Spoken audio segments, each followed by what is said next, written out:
ونصلي ونسلم على رسوله الكريم أما بعد فأعوذ بالله من الشيطان الرجيم بسم الله الرحمن الرحيم يا أيها الذين آمنوا إذا قمتم إلى الصلاة فاغسلوا وجوهكم وأيديكم إلى المرافق وامسحوا برؤوسكم وأرجلكم إلى الكعبين صدق الله العظيم وصدق رسوله النبي الكريم الأمين ذلك من الشاهدين والشاكرين والحمد لله رب العالمين صلى الله على النبي الأمي وآله صلى الله عليه وسلم صلاة وسلام عليك يا سيدي يا رسول الله.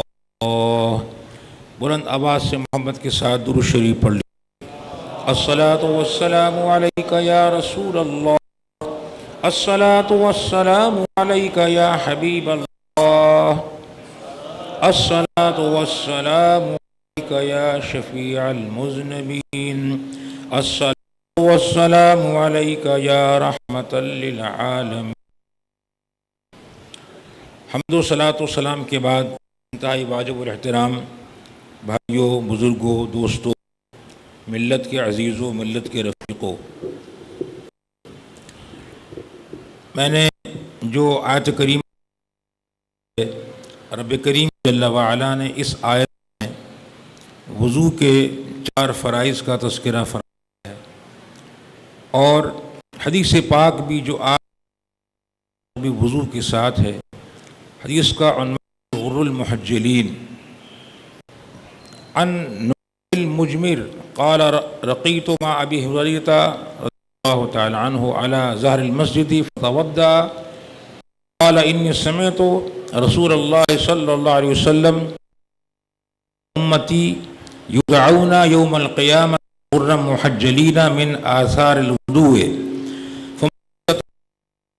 ان یطیل غرته فلیفعل. یہ حدیث پاک وضو سے متعلق ہے اور اس میں وضو کی فضیلت کا بیان ہے. اس سے پہلے ایک مسئلہ آپ کے سامنے عرض. ابھی میں باہر جنازے کے نمازے میں شریک تھا، میں آخری صف میں کھڑا ہو گیا تھا. ایک ساتھی نے ایک محبت کرنے آگے بلایا کہ آپ آگے آ جائیے، تعظیماً ان کی محبت ہے، تعظیم کرنا اسلام میں سکھایا گیا ہے. تو انہوں نے مجھے آگے بلایا، میں نے کہا میں پیچھے ہی رہوں گا.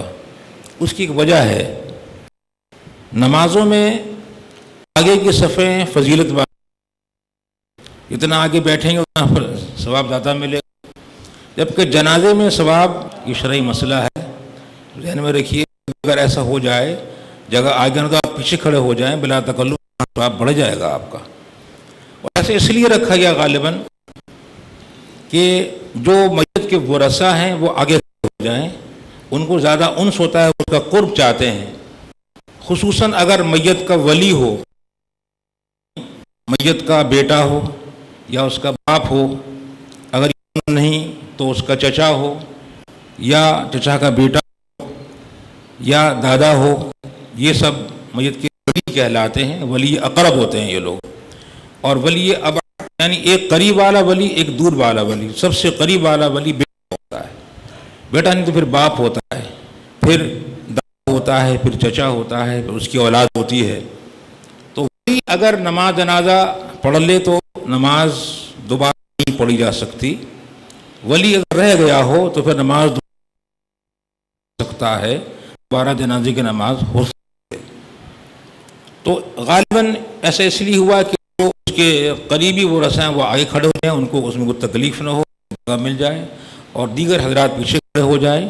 اس لیے پیچھے بڑھا کر رکھا گیا تاکہ ان کو بھی آسانی ہو جائے اور بعد میں آنے والوں کو بھی آسانی ہو جائے کہ ہمیں ثواب کی اجازت مل رہا ہے.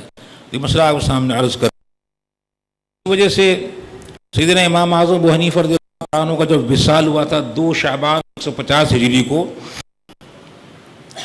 ان کی نماز جنازہ 6 بار پڑھی گئی. اتنی کثیر خلقت تھی کہ ایک بار میں لوگ پورے پڑھ نہیں تو پہلی مرتبہ جنازے میں ان کے 50,000 شریک تھے، تو 6 بار نماز پڑھی گئی، ہزاروں نماز پڑھی، تو ان کے بیٹے نماز نہیں تھی 5 مرتبہ میں انہوں نے جو آخر میں پڑھی تاکہ جنازہ دوبارہ سے بارہ پڑھنا جائز ہو جائے، جائز نہیں ہوتا تو ولی نے نماز نہ پڑھی تو وہ آخر میں شریک ہو جائے تو اس کے لیے جائز ہے، اس سے پہلے وہ نماز پڑھتے رہیں۔ یہ تو آپ کے تدفین سے پہلے کی بات کر دے گا، تب بھی لوگ معلوم کہاں سے آتے ہیں اور 20 روز تک ان کی قبر پہ آ کر لوگ جنازہ نماز پڑھتے رہے۔ یہ لوگوں کی ان سے محبت کا عالم تھا۔ ہم صاحب وہی جن کے ہم لوگ مقلد کہلاتے ہیں، ہم لوگ حنفی کہلاتے ہیں، ہم ان کے مقلد ہیں، یہ ان کی بات کر رہا ہوں جن کا بھی ذکر بھی کیا جاوید بھائی نے۔ دوسرا مسئلہ آ رہا ہے، وہ بڑا اہم مسئلہ ہے۔ حضرت نعیم مجمر ہے یا مجمر ہے، دو طرح پڑھا گیا ہے، اور مجمر کے معنی ہے خوشبو سلگانے والا، جیسے لوگ لبان سلگاتے ہیں، اگربتی جلاتے ہیں خوشبو کے لیے مسجد میں یا درگاہوں میں یا گھروں میں، تو جس کا کام ہی یہ ہو، یعنی آدمی مقرر کر دیا کہ آپ کا کام مسجد میں خوشبو سلگانا ہے، تو اس کو مجمر کہتے ہیں عربی زبان میں، یا مجمر کہتے ہیں، دو طرح پڑھا گیا ہے۔ یہ مدینہ شریف کے رہنے والے تابعی ہیں، ان کی والد بھی اور یہ بھی دونوں نبوی میں خوشبو سلگاتے تھے، اس کا نام مجمر پڑ گیا۔ عیم ہے اور مجمر ان کو کہتے تھے خوشبو سلگانے کی وجہ سے۔ اور جو مسجد کا ذکر ہو رہا ہے آگے اس میں، وہ مسجد نبوی کی بات ہے، سرکار کی مدینہ کی جو مسجد ہے سرکار کی جہاں آپ آرام فرما ہیں، اس بات ہے۔ تو نعیم مجمر کہتے ہیں کہ میں حضرت ابو ہریرہ رضی اللہ تعالیٰ عنہ کے ساتھ مسجد کی چھت پہ چڑھا، انہوں نے وہاں وضو کیا اور پھر وہاں انہوں نے مجھے ایک حدیث سنائی۔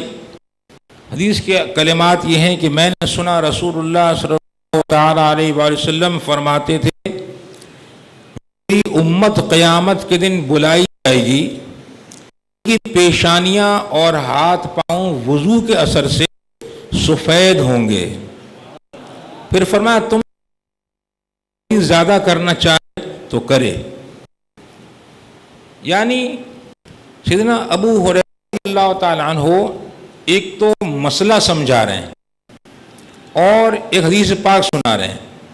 حدیث پاک تو اتنی ہے کہ سرکار نے ارشاد فرمایا میری امت کو قیامت کے روز بلایا جائے گا تو ان کے ہاتھ پاؤں یعنی چہرہ، پیشانی اور ہاتھ کونی سمیت اور ان کے سر کے اگلے حصے کے بال وغیرہ اور ان کے